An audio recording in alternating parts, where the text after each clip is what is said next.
नमस्कार, आप देख रहे हैं मातृभूमि। मैं आपके साथ शोभना यादव। मातृभूमि की शुरुआत इस समय की बड़ी सियासी खबर से। कल मुख्यमंत्री योगी आदित्यनाथ सुबह दिल्ली पहुंचेंगे।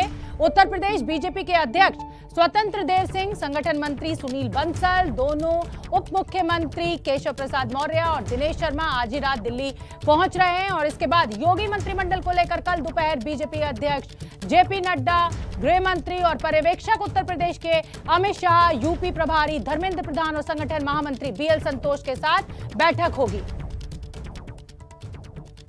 तो कल का दिन बहुत अहम। मंत्रिमंडल के फैसले को लेकर हमारे साथ मेरे वरिष्ठ सहयोगी पंकज झा जुड़ रहे हैं ज्यादा जानकारी लिए हुए। पंकज झा, देखिए, नामों का फैसला, नामों का ऐलान वो तो होगा, लेकिन ये 2022 में जो सरकार उत्तर प्रदेश में बनेगी, मंत्रियों के जो नाम सामने आएंगे, वो तैयारी होगी 2024 की। क्या जानकारी आपके पास? जी हाँ, इसमें कोई शक नहीं कि मंत्रिमंडल में चेहरे उस तरीके से होंगे और सामाजिक समीकरण उस तरीके से बिठाया जाएगा कि 2024 में उसका फायदा मिले पार्टी को लोकसभा चुनाव के दौरान। आपको बताऊं कि जिन चेहरों के बारे में, जिन नामों के बारे में आप बात कर रही थी, योगी आदित्यनाथ को छोड़कर बीजेपी के जो बड़े नेता हैं, दोनों डिप्टी सीएम और सुनील बंसल और स्वतंत्र देव सिंह, वो आज पहुंच जाएंगे। कल बैठकों का दौर होगा मोटे तौर पर। और सबसे बड़े सवाल का जो जवाब हम सबको चाहिए, सब जानना चाहते हैं, चेहरों को लेकर पिछले 3-4 दिनों से तरह तरह के नाम लखनऊ और दिल्ली के राजनीतिक गलियारों में आ रहे हैं, लेकिन क्या इस बार योगी आदित्यनाथ की सरकार में डिप्टी सीएम होंगे? अगर ऐसा होता है डिप्टी सीएम, तो उनकी संख्या कितनी होगी? क्योंकि उसको लेकर कई नाम चर्चा के बाजार में हैं। तो मंत्रिमंडल में कौन से चेहरे होंगे? खासतौर से जो कहा जा रहा है कि मायावती का जाटा वोट बैंक खिसक रहा, उसको देखते हुए कुछ चेहरों को शामिल किए जाने की बात है। तो जाटा और अति पिछड़ों पर फोकस रहेगा। बिल्कुल पंकज झा, और बड़ा फैसला केशव प्रसाद मौर्य को लेकर भी। उप मुख्यमंत्री थे, लेकिन अब क्योंकि सिराथू सीट से वो चुनाव हार गए हैं, तो उसको लेकर बीजेपी का क्या फैसला होगा, इसका भी इंतजार। बहुत बहुत धन्यवाद हमसे जुड़ने के लिए। आगे बढ़ते हैं। उत्तराखंड में मुख्यमंत्री के नाम पर विवाद गहरा गया है। दिल्ली में उत्तराखंड के मुख्यमंत्री उम्मीदवार को लेकर एक बड़ी बैठक बुलाई गई थी। बैठक खत्म हो चुकी है, लेकिन बड़ी खबर यह है कि रेखा आर्य ने इशारों में मुख्यमंत्री पद के लिए अपने नाम का दावा ठोक दिया है, जिसके बाद से दावेदारों की संख्या लगातार बढ़ती हुई नजर आ रही है। पहले से ही पुष्कर धामी, धन सिंह रावत, सतपाल महाराज, ऋतु खंडूरी जैसे नामों की चर्चा है, और अब उसमें एक नाम और जुड़ा, रेखा आर्य का। उन्होंने खुद आला कमान से कहा कि फैसला आला कमान को लेना है, लेकिन इच्छा मेरी भी है मुख्यमंत्री बनने की। हम लोग 47 विधायक जीत के आए हैं और 47 के 47 विधायक जो है वो दावेदार है, और चाहे वो महिला के रूप में हो, पुरुष के रूप में, हर व्यक्ति दावेदार है। और निश्चित रूप से राजनीतिक में महत्वाकांक्षा पालना कोई बुरी बात नहीं है, उसके लिए प्रयास करना भी कोई बुरी बात नहीं है। अंतिम फैसला शीर्ष नेतृत्व पर होता है, तो शीर्ष नेतृत्व जो तय करेगा, हम सब लोग उनके साथ खड़े हैं, चाहे वो महिला के रूप में तय हो, चाहे वो पुरुष के रूप में तय हो, लेकिन उत्तराखंड का हित सर्वोपरि है, हम उनके साथ। तो उत्तराखंड की सियासत में अब मुख्यमंत्री पद को लेकर एक भूचाल खड़ा हो गया। एक लंबी फेहरिस्त है। पुष्कर धामी जो कि खटीमा सीट से चुनाव हार गए हैं, तो कहा यह जा रहा है कि वो हारे नहीं है, उन्हें हराया गया है। लेकिन देखिए, मुख्यमंत्री की जो दौड़ है पद की, उसमें सबसे आगे हैं धन सिंह रावत, निवर्तमान मंत्री हैं, वो भी रेस में है। सतपाल महाराज भी मंत्री हैं धामी सरकार में, वो भी इस पद के लिए दावेदार है। ऋतु खंडूरी भूषण, पूर्व मुख्यमंत्री बीसी खंडूरी की बेटी है, वो भी रेस में है। गणेश जोशी मंत्री हैं धामी सरकार में, वो भी इस रेस में शामिल है। मुख्यमंत्री पद की जो दौड़ लगी हुई है इस समय उत्तराखंड में, लेकिन सबसे आगे अगर कोई नाम चल रहा है तो वो पुष्कर धामी का चल रहा है। हालांकि आला कमान को ये फैसला लेना है। हिमाचल प्रदेश का हमें उदाहरण नहीं भूलना चाहिए। जब वहां के जो सिटिंग मुख्यमंत्री थे वो चुनाव हारे थे, तो उसके बाद उनको पद से हटा दिया गया था और एक नए चेहरे को मुख्यमंत्री पद पर बिठाया गया था। तो अब उत्तराखंड में क्या होगा? नीरज पांडे मेरे सहयोगी ज्यादा जानकारी लिए हुए जुड़ रहे हैं। नीरज पांडे, पुष्कर धामी के लिए कहा जा रहा है कि वो हारे नहीं है, उनको हराया गया है। उनका एक बहुत खास मंत्री हारे हैं और उनके जो खास चेहरे थे वो हारे हैं। आपके पास क्या जानकारी, किसका नाम सबसे आगे? क्या आला कमान पुष्कर धामी को ही मुख्यमंत्री बनाएगा? देखिए शोभना, हार जीत की तो एक समीक्षा की जा सकती है, लेकिन रिजल्ट के बाद तो एक ही चीज होती है, जो हारता है वो हारा माना जाता है, जो जीतता है वो जीता माना जाता है। कैसे हारे, क्यों हारे, ये पार्टी के अंदरूनी मामला, समीक्षा का विषय है कि किसने हरवाया किसने नहीं हरवाया। लेकिन अभी फिलहाल उत्तराखंड के जो मामले की बात चल रही है, तो उत्तराखंड में कई नाम सामने आ रहे हैं। सतपाल महाराज का नाम सामने आ रहा है, खटीमा से जो हार गए हैं और मुख्यमंत्री रहे हैं, पुष्कर धामी के नाम पर भी ये चर्चा चल रही कि शायद इनको फिर से मुख्यमंत्री बना दिया जाए और कहीं से उपचुनाव लड़वाया जाए। लेकिन पार्टी सूत्रों की जो हमारी जानकारी है उसके अनुसार ये पता चल रहा है कि भारतीय जनता पार्टी इस बार चुनाव में जाना नहीं चाहती है। बिल्कुल, आपने जो हिमाचल प्रदेश का जो उदाहरण दिया वो बिल्कुल सही उदाहरण है कि भारतीय जनता पार्टी चुनाव में जाना नहीं चाहती है, लेकिन पार्टी का एक बहुत बड़ा खेमा है, वो इसका पक्षधर है कि पुष्कर धामी को एक बार फिर से मुख्यमंत्री बनाया जाए। लेकिन अब समस्या ये है कि कहाँ से सीट खाली कराई जाएगी। सीट खाली कराई जाएगी तो फिर क्या गारंटी है कि वो सीट आप जीत ही लेंगे। तो बहुत सारे सरकम इसी को लेकर ये मंथन चल रहा है, बैठक चल रही है, लेकिन फाइनल कॉल जो लेना है वो प्रधानमंत्री नरेंद्र मोदी को लेना है। ठीक है नीरज पांडे, आप नजर बना के रखिए, क्योंकि जनता को इंतजार है, जिन्होंने वोट दिया है वो अपने मुख्यमंत्री का चेहरा देखना चाहते हैं, उनका नाम सुनना चाहते हैं। आगे बढ़ते हैं। देश में पिछले साल के दिसंबर महीने से ही हिजाब पर हंगामा मचा हुआ था। गाहे बेगाहे हिजाब के नाम पर सियासत भी खूब हुई, लेकिन कर्नाटक हाईकोर्ट ने आज आदेश जारी कर दिया कि स्कूलों और कॉलेजेस में हिजाब पर पाबंदी जारी रहेगी, क्योंकि हिजाब पहनना इस्लाम का जरूरी रिवाज नहीं। तो क्या ये माना जाए कि इस आदेश के बाद हिजाब का हंगामा अब खत्म हो जाएगा, या फिर हिजाब पर हंगामे की पिक्चर अभी बाकी है, क्योंकि कई राजनीतिक दल इस फैसले का विरोध कर रहे हैं।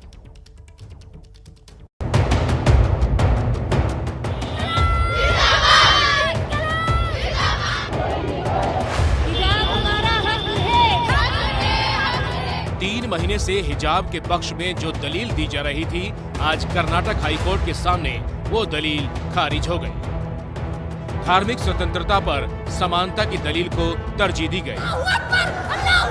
कर्नाटक में दिसंबर से चल रहा हिजाब विवाद आखिरकार आज अंजाम तक पहुंच गया।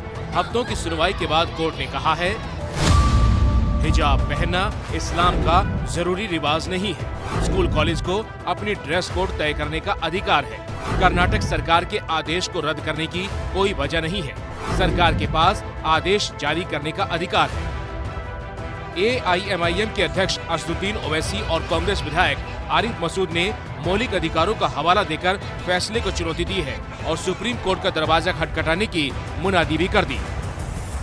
मोदी सरकार ने, आयरिश सरकार ने जब हिजाब और टर्बन को अलाउ किया अपनी पुलिस में, तो उसने वेलकम किया। आज आप क्यों उसको खिलाफ कर रहे हैं? कि liberty of thought, expression, belief, faith and worship, तो ये सब चीजें इसलिए उम्मीद करते हैं कि सुप्रीम कोर्ट में इसको अपील किया जाए। ढकना और नहीं ढकना, ये कैसे रोका जा सकता है? अगर एक लड़की सर ढककर आना चाहती है स्कूल में, स्कूल का कलर हो सकता है, उसका कलर हो सकता है, लेकिन बांध करना है ये नहीं हो सकता। फंडामेंटल राइट्स की लड़ाई है। फंडामेंटल राइट्स ये है कि हमें हमारी मजहबी आजादी है, हमें अपना ड्रेस की आजादी है। पूरा विवाद पिछले साल शुरू हुआ था। दिसंबर 2021 में PU कॉलेज ने क्लास में हिजाब पर पाबंदी लगा दी थी। हिजाब के जवाब में कई छात्र भगवा गमछा पहनकर कॉलेज पहुंचने लगे थे। फरवरी के पहले हफ्ते में विवाद ने तूल पकड़ा और कर्नाटक से उठा ये विवाद यूपी समेत देश के कई हिस्सों में फैल गया।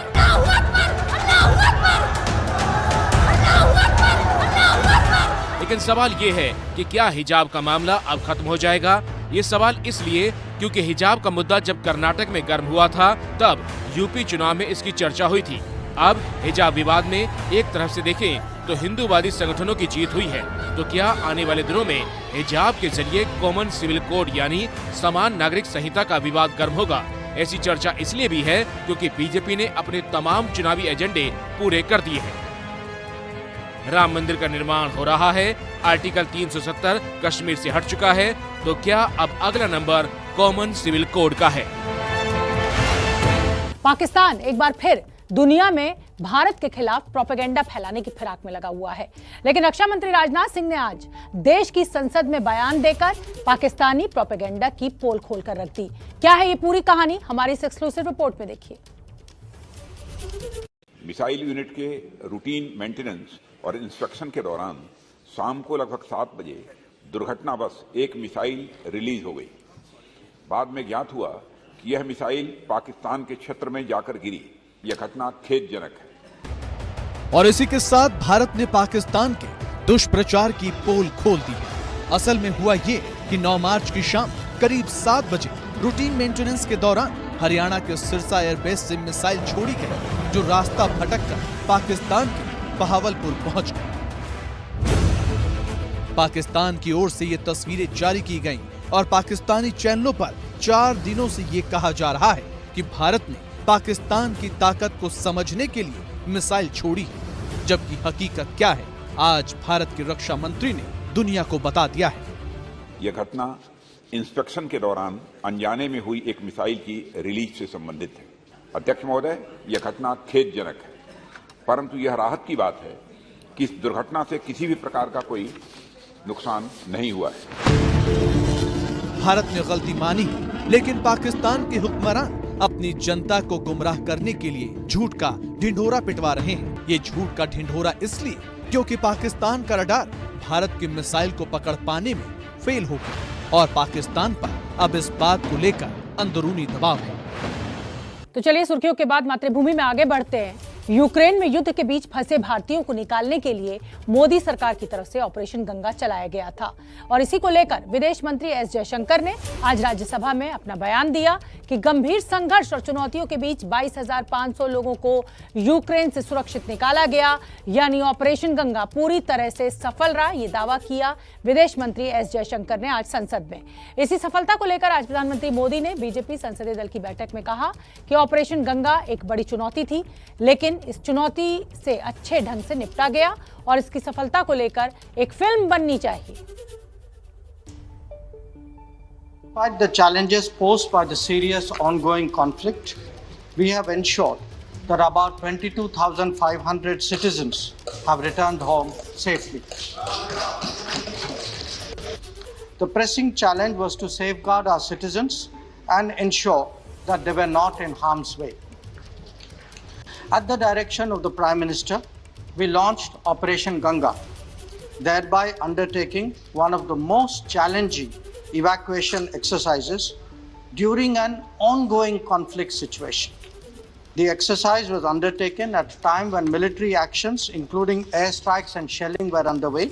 The entire exercise involved a whole of the government approach, with the Prime Minister himself chairing review meetings almost on a daily basis. At the MEA, we monitored the evacuation operations on a 24/7 basis as well.